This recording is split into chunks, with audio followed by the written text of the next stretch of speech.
Gus Dur aja yang ulama besar ya, itu sangat menghargai semua pemeluk agama. Masa Anda sing lagi belajaran pojokan alif, jek lagi ngerti lah pojokan alif, wis ngelok-ngelok nih, liyane, wis rumangsa bener dhewe.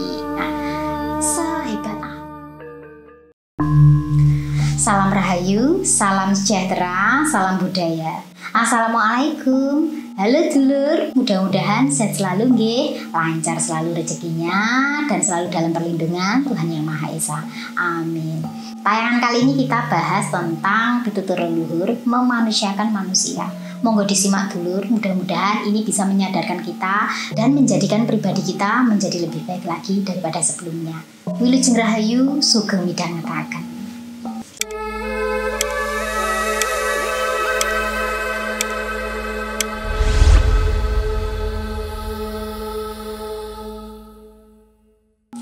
Dulur, perlunya saya membahas tentang memanusiakan manusia karena di zaman sekarang ini banyaknya orang yang saling menyepelekan dan seenaknya sendiri.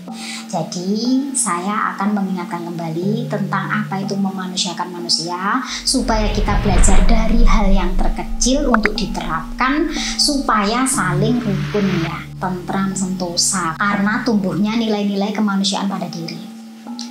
Sebenarnya apa sih yang dimaksud dengan memanusiakan manusia? Basa Jawane ngono artine nguwongne. Jadi nguwongne wong nggih. Di mana sifat saling menghormati dan menghargai. Memperlakukan seseorang dengan baik sebagaimana kita ingin diperlakukan juga tanpa memandang suku, agama, ras maupun profesi dan status sosial. Poin yang akan saya sampaikan di sini adalah dampak pada diri Anda sendiri ketika Anda menerapkan perilaku memanusiakan manusia. Tapi sebelumnya saya ingin berbicara sedikit panjang lebar nih dulur, contoh-contoh memanusiakan manusia dalam kehidupan sehari-hari dan beragama. Karena di kita ini ya, terutama di media sosial, sekarang ini sudah banyak yang keluar batas ya, terlalu fanatik dan berlebihan sehingga sering mengolok sana sini dan juga sesuatu hal yang sepele itu disepelekan. Mudah-mudahan dengan melihat tayangan video ini kita semua diingatkan dan sadar bahwa mungkin kita kurang empati dengan orang-orang di sekitar kita. Memanusiakan manusia dalam kehidupan sehari-hari yang akan saya sampaikan ini karena banyak sekali diabaikan karena dianggap itu hanya sepele. Padahal dampaknya itu gede dulur. Kalau kita mau menerapkannya dari hal yang terkecil, ini nantinya akan berdampak besar sekali. Contoh dalam kehidupan sehari-hari, dalam rumah tangga dan dengan lingkungan sekitar nih. Dengan berbuat tidak semena-mena. Kemudian menghormati atau menghargai pendapat orang lain. Jadi kalau ada orang yang memiliki pendapat selama itu tidak menyinggung atau tidak menyakiti yang lainnya, kita dengarkan. Lalu ketika kita diajak berbicara, itu menghargai dengan cara menatapnya, tidak disambi dengan lihat HP. Biasanya kan zaman sekarang banyak ya diajak ngomong, taruh dulu HP. Ini contoh sederhana yang tidak memanusiakan manusia dulur. Kemudian tidak pilih-pilih ya, hanya karena berbeda pendapat, hanya karena status sosial tidak sama, kemudian gak diwori, kemudian disudutkan. Nah itu banyak sekali di lingkungan kita yang seperti itu, pilih-pilih. Kemudian lagi membantu orang lain menyeberang jalan, itu juga contoh memanusiakan manusia. Terus nukoni bakulan sing kelihatannya sepi. Nah gini dulur, kadang orang jualan itu ya, kalau kita lihat kok dia sepi, mungkin kita tidak butuh, tapi kita ada rezeki nggih, dibeli nggih. Sekiranya itu tidak memberatkan kita nggih, karena apa? Mungkin dia berjualan itu karena untuk menyambung hidup, bukan untuk memperkaya diri.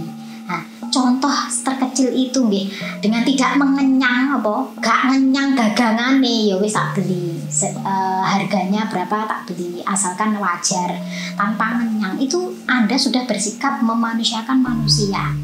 Jadi hal-hal yang seperti itu kadang sepele banget, tapi orang itu menyepelekan. Apalagi ini bertepatan dengan momen Agustusan ya, di mana banyak yang merayakan pesta kemerdekaan macam-macam di setiap lingkungan. Dan ini banyak sekali yang curhat nih ke saya di beberapa daerah loh ya, bukan di tempat saya saja. ada yang keberatan dengan yang namanya tarian. Karena apa? Mungkin kondisi ekonominya pada waktu itu pengeluaran sedang banyak. Terus di situ dipaksa untuk harus ikut, harus mau, harus melok urunan sekian. Dengan dalih mengatakan ini cuma setahun sekali. Wong kita tidak ikut berjuang kok. Cuma merayakan saja loh, garek ngrayakne kok emoh. Urunan dingge pesta kemerdekaan kok emoh. Loh, gini dulu, jangan sampai kita menyepelekan ya. Urunan orang walaupun itu cuma sedikit ya menurut kita. Soalnya gini, setiap orang itu kebutuhannya tidak sama. Mungkin pada waktu itu dia lagi banyak sekali kebutuhan. Mungkin dia tidak cocok dengan acara yang dibuat karena acaranya dianggap berlebihan. Itu bisa juga. Jadi kita harusnya itu menghormati. Nek acara sing sekiranya kuwi narik urunan secara wajib, itu ditanya dulu, semuanya dikumpulkan apakah setuju diadakan acara gitu. Jangan sampai yang punya kepentingan itu cuma 1-2 orang tapi melibatkan banyak orang, memaksa orang lain untuk mengikuti apa yang dia mau. Misalnya ngenek apa ya, lomba-lomba atau karnaval yang mengharuskan kabeh kudu melu urunan. Padahal tidak semua orang itu setuju, karena setiap orang itu mungkin punya acaranya masing-masing, ingin merayakan kemerdekaannya, tapi karena ada yang mohon maaf nih ya golek rai, jadi akhirnya maksa di mana panggah kudu njalui urunan yang untuk kepentingannya dia sendiri, untuk dapat nama dirinya sendiri. Nah ini yang repot dulur. Sing meneng-meneng wi biasanya sasarane. Kasihan orang yang cuma disuruh ikut-ikutan aja ya, dimintai uangnya aja tanpa ditanyai bagaimana pertimbangannya. Itu namanya Anda tidak merayakan kemerdekaan, tapi justru Anda menjajah sekitar Anda sendiri. Karena memaksakan kehendak orang lain. Sedangkan konsep memanusiakan manusia, merdeka berarti kita tidak memaksa, nggih. Hal-hal sepele yang mungkin tidak terasa, nggih, tapi sebenarnya itu tidak memanusiakan manusia. Contohnya seperti menggunjing, menggibah, menghakimi, kemudian mengajak orang lain untuk turut membenci, yang punya masalah dirinya pribadi tapi mengajak orang lain untuk turut membenci, itu namanya juga tidak memanusiakan manusia.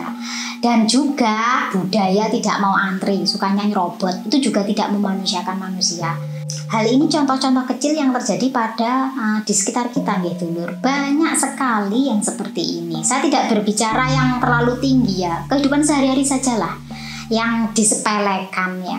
Nah, sesuatu yang besar itu dimulai dari yang kecil dulur. Kalau kita mengabaikan hal-hal seperti yang saya sampaikan ini, dampaknya nanti yang besar. Kulino nyepelek nih sing cilik apa meneh sing gede. Maka yang terjadi kehancuran di negara kita Indonesia ini bukan karena dijajah oleh negara asing, tapi karena perilaku kita sendiri. Nggih. Terpecah belah karena apa? Sifat kemanusiaannya yang mulai dari dasar sedini mungkin itu tidak diterapkan. Itu untuk kehidupan sehari-hari gitu lur, yang sangat sepele dan diabaikan banyak orang. Nah ini begitupun juga dengan kehidupan beragama ya. Contoh tidak memanusiakan manusia itu yang pertama, mengolok-ngolok kepercayaan atau keyakinan agama lain. Dimana kalau berbeda denganmu, kamu akan mengatakan aku loh keyakinanku paling bener, kowe sing kleru. Nah, itu tidak boleh dulur, karena di Indonesia itu diakui ya beberapa agama, tidak hanya satu agama. Maka jadilah mayoritas yang mengayomi minoritas. Kemudian tidak mencampuri ataupun mengurusi keyakinan orang lain. Kalau zaman dulu itu nggak berani ya orang membahas masalah sara ya.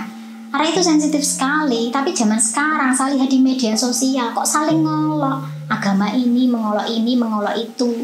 Nah ini loh dulur yang bisa menjadikan perpecahan. Anda boleh merasa benar nih, tapi jangan merasa yang paling benar di hadapan pemeluk lain nggih. Kalau kamu meyakini agamamu benar, jangan sampai Anda mengatakan yang lainnya wi gak bener, saya enek engko mesti tukaran gitu loh dulur. Gus Dur aja yang ulama besar ya, itu sangat menghargai semua pemeluk agama. Masa Anda sing lagi belajaran pojokan alif, jek lagi ngerti lah pojokannya alif, wis ngelok-ngelok nih liyane, wis rumangsa bener dhewe. Nah, sehebat apa sih Anda, sedalam apa sih ilmunya ya? Sedangkan ulama besar ya, panutan ini ya, almarhum Gus Dur itu aja mencontohkan supaya untuk bertoleransi. Dulur, kealiman seseorang itu bisa dilihat dari tingkat toleransinya. Semakin orang ilmunya itu tinggi, semakin orang tersebut alim, justru semakin menghargai sesamanya walaupun berbeda dengannya. Urusan ibadah itu urusannya masing-masing dulu. Keimanan seseorang itu urusan manusia dengan Tuhannya. Yang penting ya dhewe iki rukun ki nomor 1 nggih. Lah lek wis rukun kuwi gak mudah dipecah belah. Tapi kalau dalam intern aja kita nggak bisa rukun. Wong kadang podo-podo pemeluke lho, podo-podo saagomane kuwi tukaran. Apa meneh karo agama liya. Nah makanya bubrahnya suatu negara itu dikarenakan di dalamnya itu banyaknya keretakan, tidak saling menghargai, tidak toleransi. Itu yang menyebabkan mudah sekali dipecah belah. Kemudian dampak dari diri sendiri ketika kita memanusiakan manusia yang akan kita rasakan itu adalah yang pertama ketentraman hati, hidup ayem tentrem. Kemudian yang kedua rezeki ini noto. Kenapa? Karena Tuhan suka dengan yang namanya kerukunan. Sopo wonge sing rukun bakale dijogo rezekine. Kalau Anda tidak percaya silahkan saja Anda buktikan dalam rumah tangga saja. Kalau Anda rukun, golek rezekine enek ae. Tapi ketika Anda sering cekcok, ki rezeki ki ngedoh. Dan rezeki itu tidak hanya materi dulur. Urip gak tenang, was-was, emrungsung, iki tondo adohe rezeki. Dan yang ketiga, orang yang selalu memanusiakan manusia itu aura positifnya memancar, di mana disawangki ngadeni. Silakan dulur kalau Anda tidak percaya, silakan Anda terapkan. Karena untuk menyampaikan ini, saya juga butuh referensi banyak, juga pengamatan yang tidak sebentar. Jadi pada intinya kita itu sama di hadapan Tuhan. Yang membedakan adalah tingkat keimanan kita masing-masing. Ojo njiwit lek gak gelem dijiwit, jangan menghina jika tidak mau dihina, juga jangan merendahkan orang lain jika tidak ingin direndahkan. Perlakukan orang lain sebagaimana Anda ingin diperlakukan. Saya Fitrika, salam rahayu, wassalamualaikum warahmatullahi wabarakatuh.